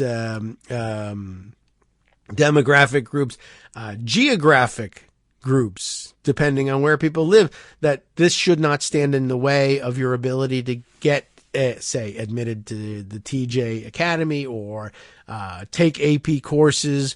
We want to make sure that even schools that come from or that chiefly serve disadvantaged populations don't skimp on AP offerings, things like that. But of course, in the Republican mind, this focus on equity is, well, that's basically saying that you want to be socialist. And that means you're basically communist and you want the same outcomes for all students regardless of their level of achievement. So everybody gets an A and everybody is valedictorian under an equity model. Well, of course, that's not what it means, but that's how they're playing it. For instance, the next paragraph in the article here, the misconduct comes after Fairfax County Public Schools recently adopted a new strategy that aims to provide equal outcomes for every student without exceptions. I don't think that that's exactly what they say, and I don't think by any means that that's what they mean when they say things like this, but that's the angle that they're taking on it over at Fox. But yeah, I was sort of curious to know whether anybody had at any point stopped to ask, did you know that the National Merit Scholarship thing is attached to the PSATs and not the SATs? And this idea of deadlines coming and going, and that there therefore was material harm and therefore a human rights violation is actually bull crap, because the PSATs are taken at least one, if not 2 years ahead of college application time. There's still the SAT to go through, and that's actually the test that they use for admissions. And by the way, for most scholarship awards, the only scholarship award that is based on the PSATs is the National Merit Scholarship thing. And by the way, those kids that won, they didn't have any scholarships withheld.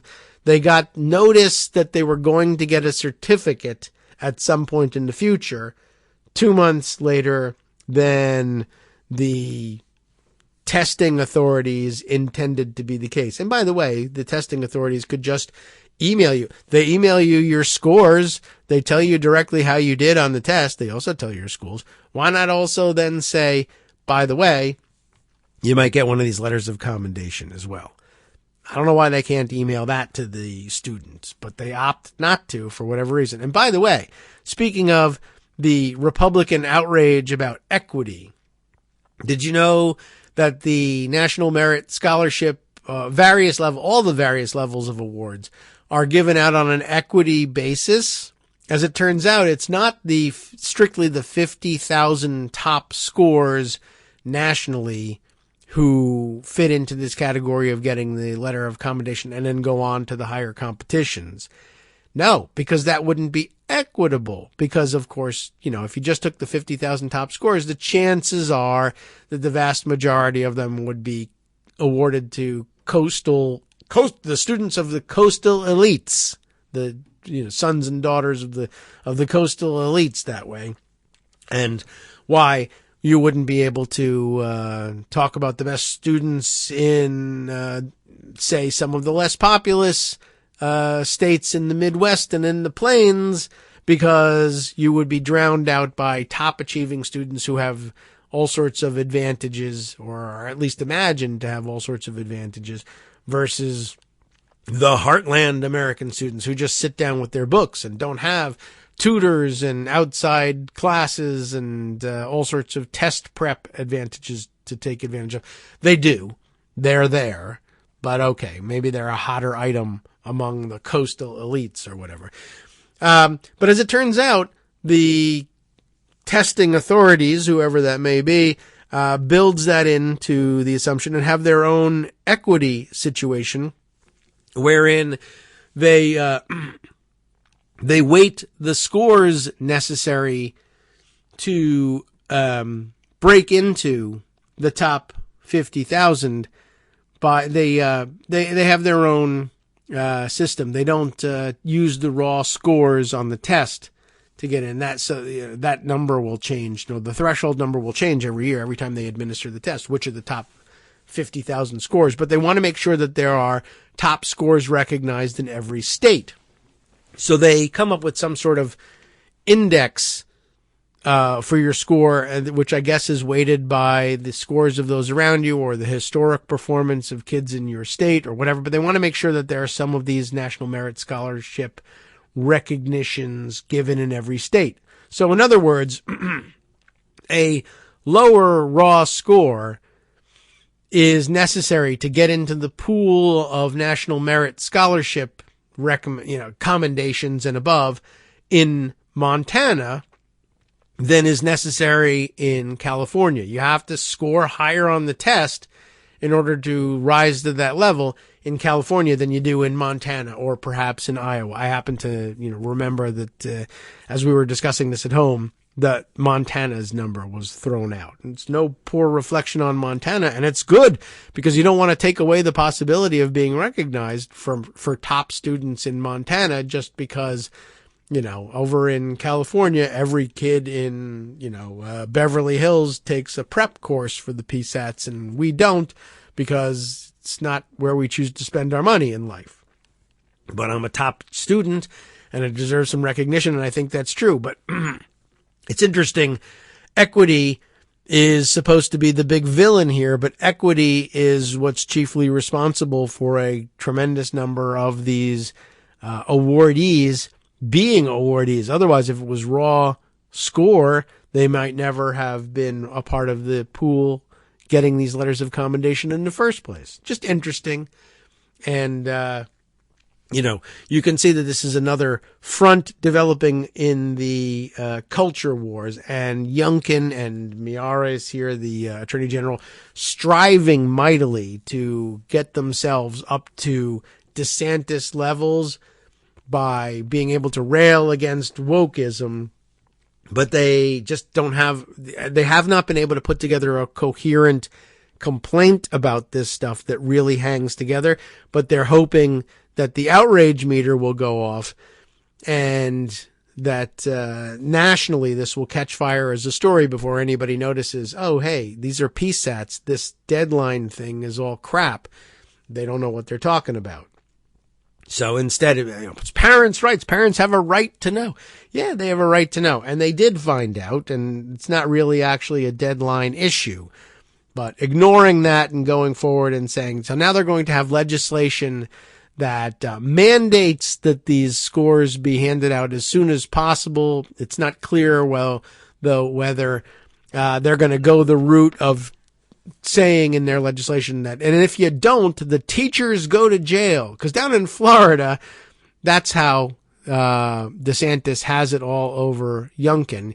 Youngkin is striving mightily to raise the outrage meter, but he's not yet willing to say that I'll throw teachers and principals in prison for not doing things my way.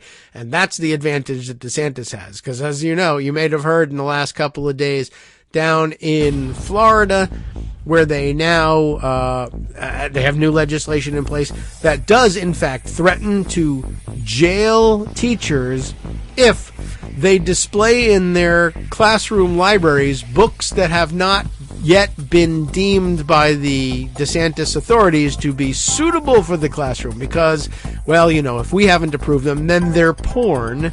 You will actually go to jail. So you have teachers being advised, take every book out of your classroom. Hi, everybody. It's me, David Waldman. Yes, the same guy who interrupts you all the time. Interrupting you one more time just to tell you again, another reminder that your contributions are what keep this show on the air, and Patreon.com, Patreon.com, is still among the easiest ways to make the sustaining subscription donations that keep us afloat. Are you ready for the pep talk about how our Patreon campaign is still going strong and growing? Well, too bad. Yeah, the plain fact is we actually are headed in the wrong direction, and whereas we once had about 175 monthly patrons, we're now actually down below 150. Time to recruit some more. Not exactly the kind of news I wanted to share, but there it is. For those of you in a position to support the show, Patreon.com does make it easy to make those secure, recurring monthly contributions to do so. Patreon.com/KagroX gets you straight to our donation page. We've been through a lot together. The worst of the pandemic, we hope. The worst of the insurrection, we hope. So go ahead and treat yourself. You don't need an excuse. Give yourself the gift of a little something you enjoy in life. Support the show. And of course, if you happen to prefer using PayPal or even the Square Cash app, we're up and running on those options too. So thanks again, everyone, for all your support. We couldn't, or at least shouldn't, do it without you. Hope you'll be on board soon too. Thanks for all your support. All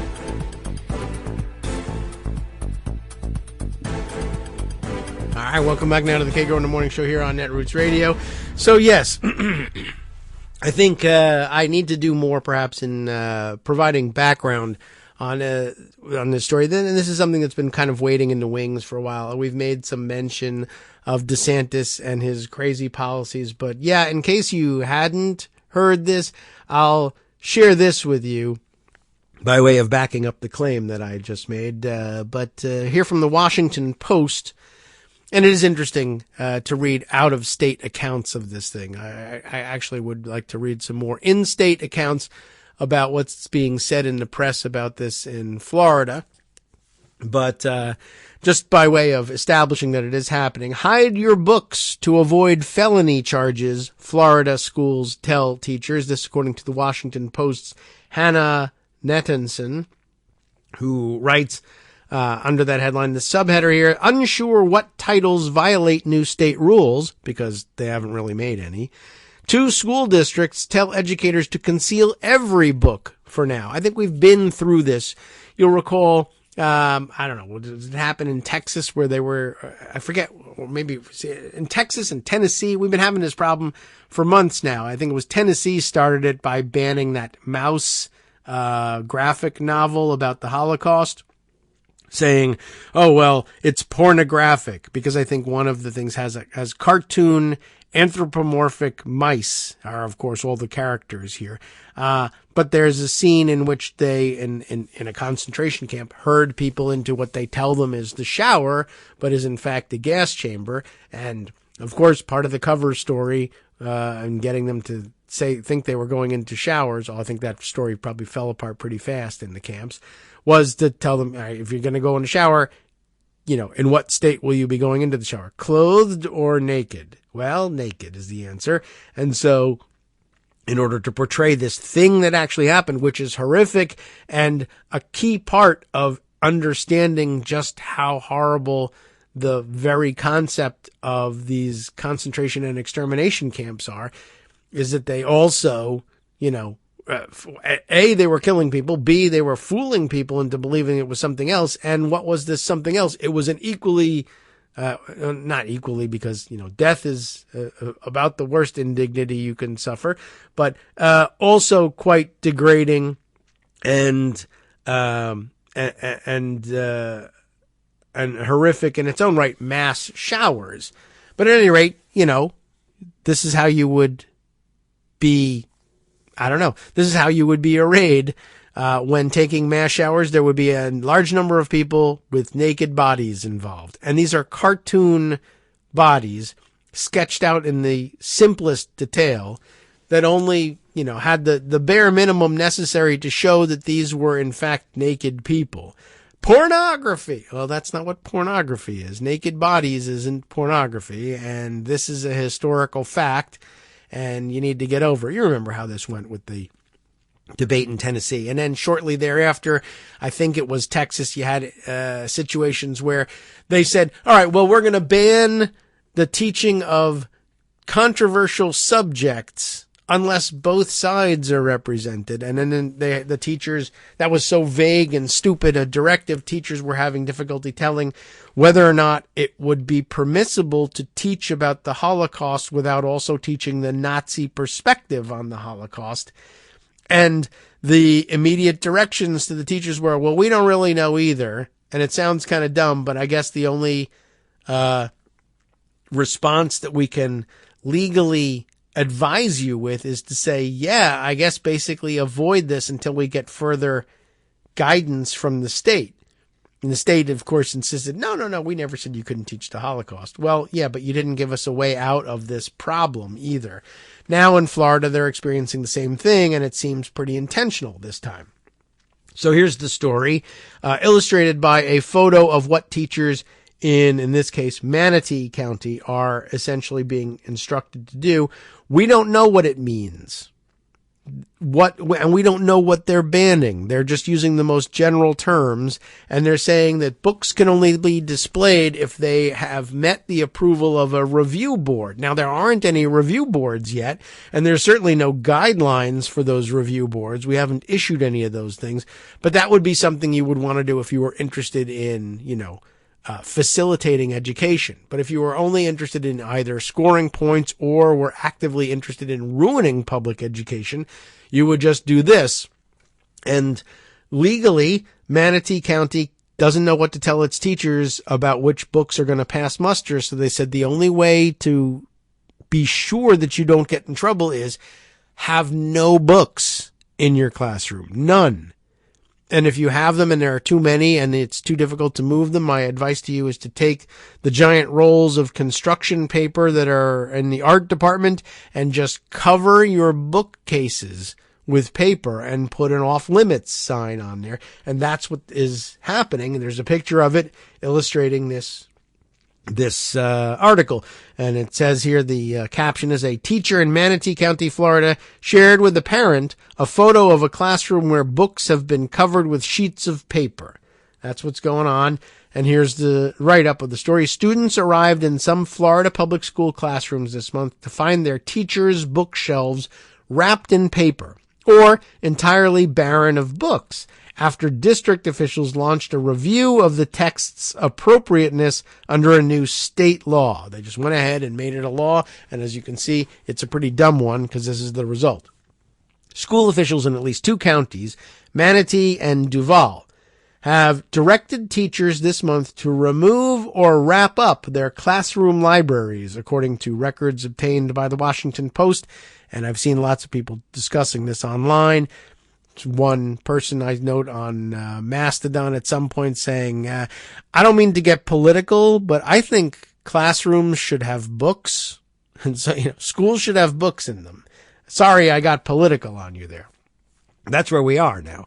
The removals come in response to fresh guidance issued by the Florida Department of Education in mid-January after a state board of education ruled that a law restricting the books a district may possess applies not only to school-wide libraries but to teachers' classroom collections too. House Bill 1467, which took effect as law in July, mandates that schools' books be age-appropriate, free from pornography. There's that word again. I mean, there was so much porn in school libraries before, as you know. I mean, of course there wasn't any. But what this means is you've changed the definition of pornography to mean things you don't like that might even remotely be related in any way to sexual identity. Not sexual activity, identity. That to you is porn.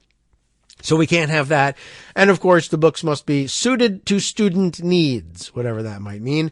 Books must be approved by a qualified school media specialist who must undergo a state retraining on book collection. Though one of the problems is, not just that being a problem by itself. You have to undergo re-education in order to be able to be qualified to say which books belong in a school and which don't. The education department did not publish that training until January, leaving school librarians across Florida unable to order books for more than a year. So they actually did miss a deadline that had a material impact on how they could do their jobs, but no human rights violation apparently in Florida. I don't know. At any rate, so yes, they basically said you're not allowed to have any books that haven't been cleared by a qualified school media specialist. In addition to which, there are no qualified school media specialists because there's no guidelines for how to qualify. Now they finally, in January, came up with some guidelines, but no one has, of course, undergone any of this training. So all they were able to say is, clearly, no book in this school meets the definition of having been cleared by a qualified school media specialist, so no books can be displayed. I don't know. There are no pictures so far of entire libraries being, like the actual school library, the dedicated library space being closed off or all the books being covered up, or for that matter, the use of textbooks. I don't know if maybe it doesn't apply to textbooks, which are separately reviewed, I guess, and adopted by the Department of Education. But, I mean, every other book, I don't know why the libraries aren't being covered up. Maybe they are, or maybe there's a special exception for them in, I don't know. I don't know why there would be. It seems pretty clear that this bill doesn't allow it. The new law comes atop an older one that makes distributing, quote, harmful materials to minors, including obscene and pornographic materials, and everybody needs to look out for those in school libraries.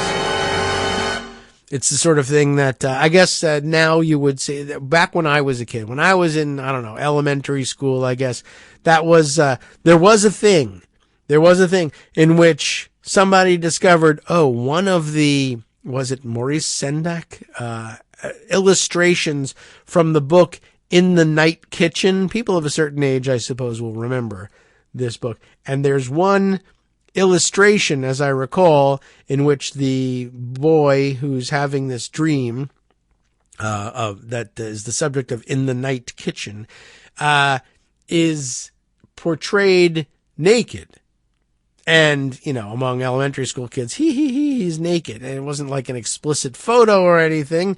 It was an illustration, but it was clear that this was a naked male child. Okay?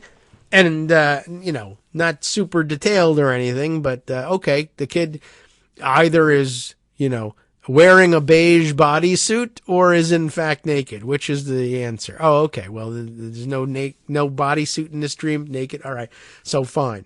So that was, I'm sure that was, the source of giggles for elementary school students, but not something that, sexually matured kids were taking out of the library for prurient purposes. They could do much better elsewhere than the school library, I guess.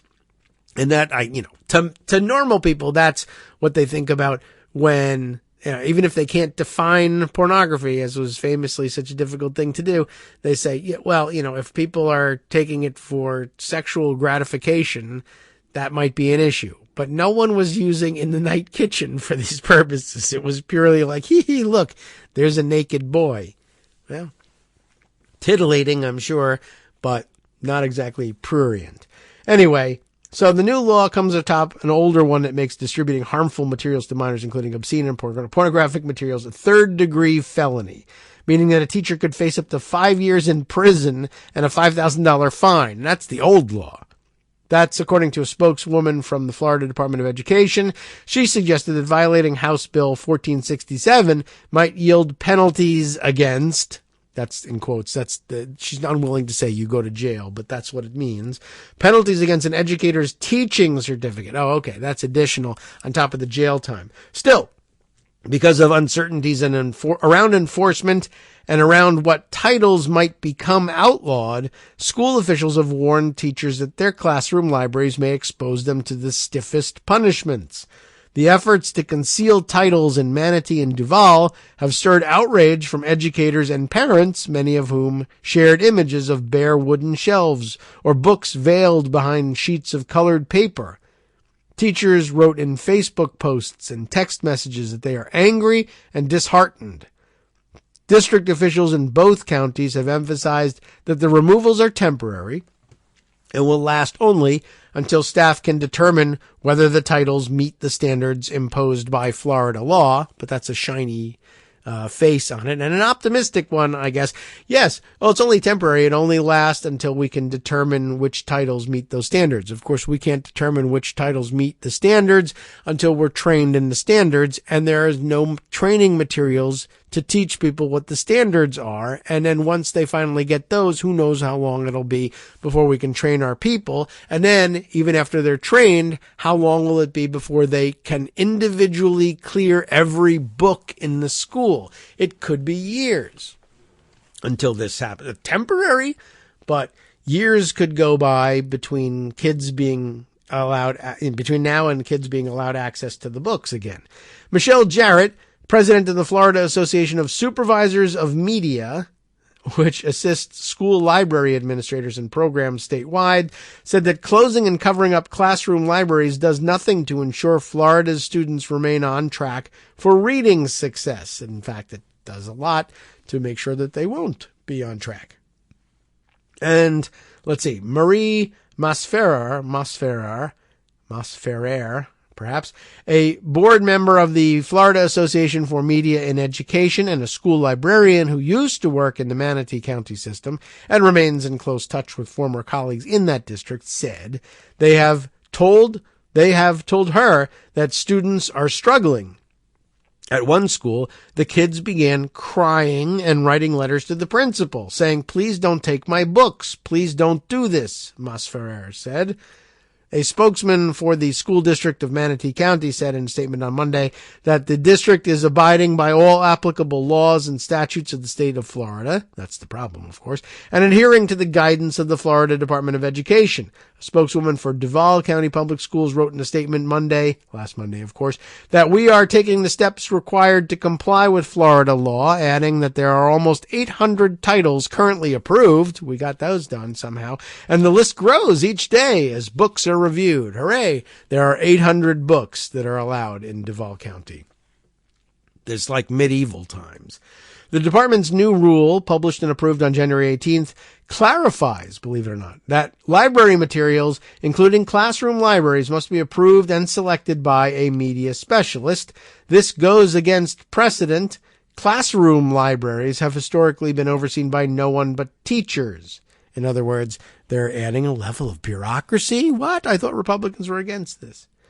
So it used to be historically overseen by teachers who simply selected and stocked books that they believed might be intriguing to students. Often, teachers bought these texts with their own money or by fundraising online.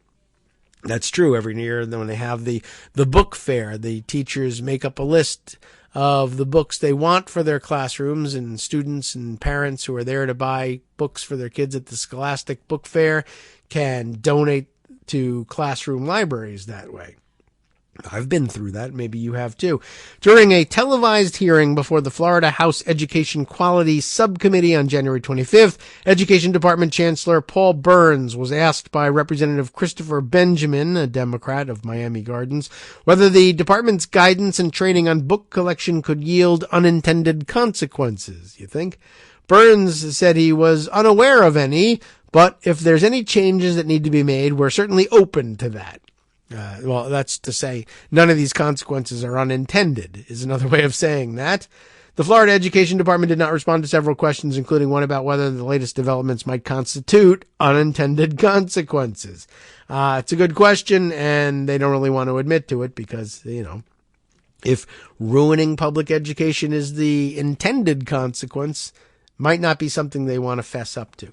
Manatee County's January directive, obtained by the Post, says teachers who maintain elementary and secondary classroom libraries must remove or cover all materials that have not been vetted in accordance with state law.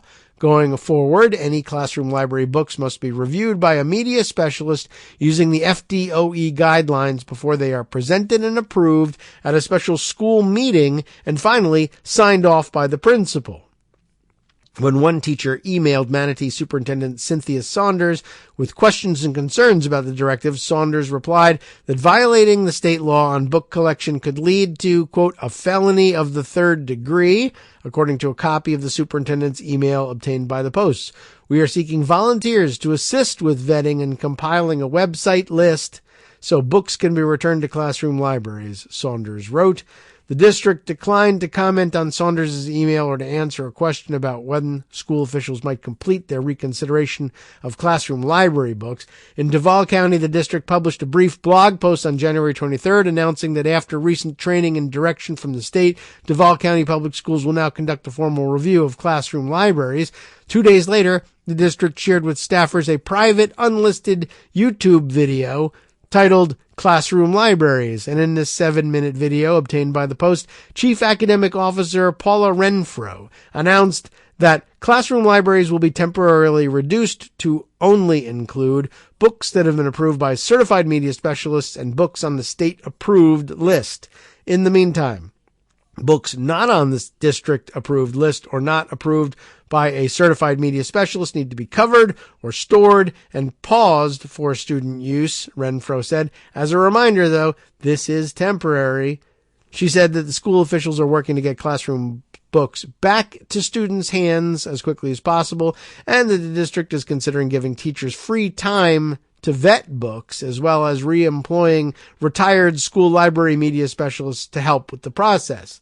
Manatee Education Association President Pat Barber said in an interview that she has received many confused and concerned questions from teachers, members, and the district's about the district's new policy on classroom libraries. She said educators are distressed by the idea of possibly receiving a third-degree felony conviction for providing books to children. And if they're required to vet all the books in their classroom libraries, where will the time come from, Barber said. We're talking about, for some people, thousands of books because they've developed these libraries over years. Although teachers in Manatee and Duval have aired their frustrations in private social media posts, employees in both districts declined interview requests, citing school policies and fear of losing their jobs. I have over 800 books, so it's been a huge mess, wrote one in a text message provided the Post by Mas Ferrer. The kids don't understand. It's just so sad. Yeah, well, there's not much to understand. Ron DeSantis wants to destroy public education. The end. And this is how he's doing it. All right. There are some other topics I wanted to get to, some of which I'm sure we simply won't be able to reach.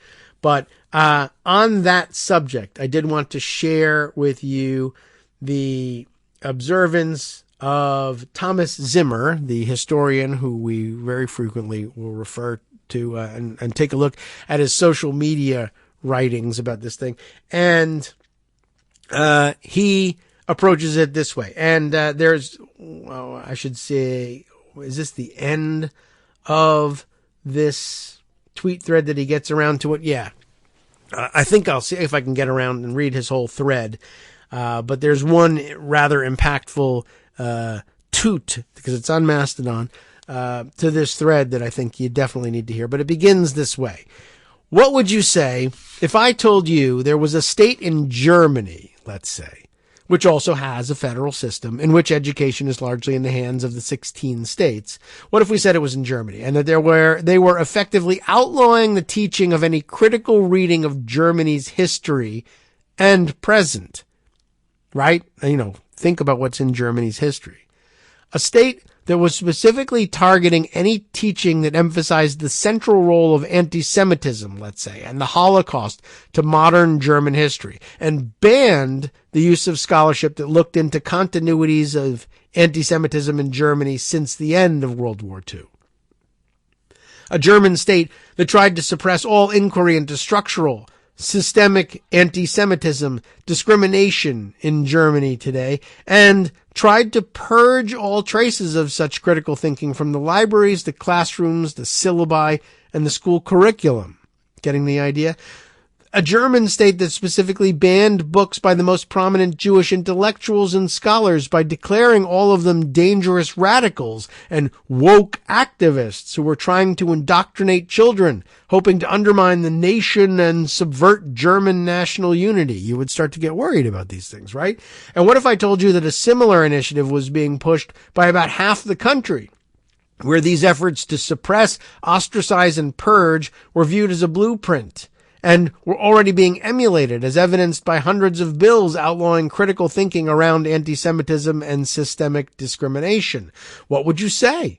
Because while this is not a perfect analogy, analogies are never perfect, of course, it comes really close to capturing what's happening in Florida and in red states around the country. And I believe that if something like this were happening in Germany, our reaction would be, and certainly should be, very different. Is the political and institutional response to what's happening here commensurate with the threat to academic freedom, free speech, and the pillars of democratic culture? Is the mainstream media coverage conveying how radical, how drastic, and how dangerous this is? What would you say if the nation's leading newspaper focused on how the illiberal leader of this hypothetical German state, who was banning Jewish voices and was ruthlessly pursuing his authoritarian agenda, was in fact taking on the establishment and successfully building his brand? Because that's what the New York Times is saying about DeSantis, that he is building his brand. And Thomas Zimmer goes on to say, we dove deep into this situation in Florida in today's Is This Democracy episode and dissected the authoritarian takeover of education, the escalating reactionary campaign to stifle, censor, and ban any dissident from the white nationalist worldview. This is a proper emergency. It needs to be treated as such. And then he goes on to say in post-thread, several people have rightfully pointed out that if this were to happen in Germany today, much of the American right could be expected to cheer such authoritarian initiatives, and we have only to look at their enthusiastic embrace of Viktor Orban as a defender of white Christian patriarchy. Of course, he's in Hungary and not in Germany. And maybe that's all the difference that they need. I have zero illusions, he says, about Republicans suddenly seeing the light or returning to normalcy. They know exactly what they're doing and are committed to imposing their fundamentally anti-pluralistic vision on the country by whatever means necessary. But what about everyone else? My question is directed at those who are nominally in the pro-democracy camp, who claim to be standing against the forces of authoritarianism. Specifically, it is directed at the institutions tasked with upholding and defending democratic culture, which, of course, you might remember dies in darkness. But that's the other paper, because the New York Times, for instance, had no problem describing Orban's crusade against liberal education as part of an authoritarian nationalistic project. They are treating Florida's Orban very differently, approaching him through a deliberately normalizing lens. And here some screenshots of their newspaper coverage to make the point. For instance, the New York Times headline screaming that a George Soros-founded university has been forced out of Hungary. And alongside, a clip from that article, the Central European University, founded in Hungary after the collapse of the Soviet Union to champion the principles of democracy and free societies, announced on Monday that it was being forced from its campus in Budapest by the increasingly authoritarian government of Prime Minister Viktor Orban. The closing of the university, founded by American billionaire George Soros, came after a nearly 2-year struggle with the Orban government, which has quashed dissent and consolidated control over all aspects of Hungarian life. The university will move its United States accredited degree programs to Vienna in September, leaving the country. And another example of such coverage from the New York Times also provided. So it's not something that they've ignored. It's just that when it happens here in the United States, someone is building their brand, or it's controversial, or there's lots of debate over what's happening.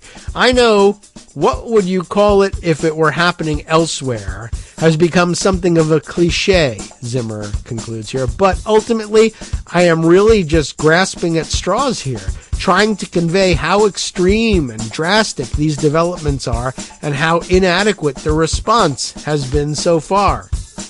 It's quite true, and it's an excellent point, and so I wanted to share it with you. I thought that really drove it home, that last bit. And referring to DeSantis as Florida's Viktor Orban, the policies on education are nearly identical in this way, but one is portrayed as an outrage against Western values, and the other is portrayed as, well, it's just a point of controversy here, because after all, this guy speaks English and has an American-ish name. Well, not that DeSantis is any more American, whatever that might even mean, than Orban would be. If Orban moved to the United States, we'd be like, I can pronounce that name.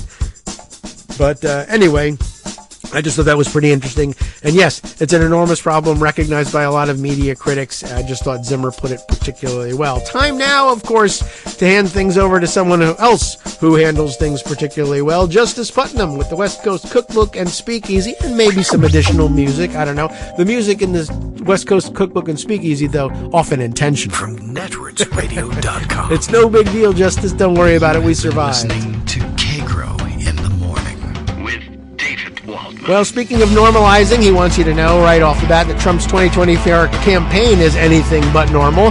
But then, back to the other normal news from around the country and around the world. A cyber attack caused a nearly day-long outage of the nation's new 988 mental health helplines late last year. That's some story. Stay tuned for that and more next.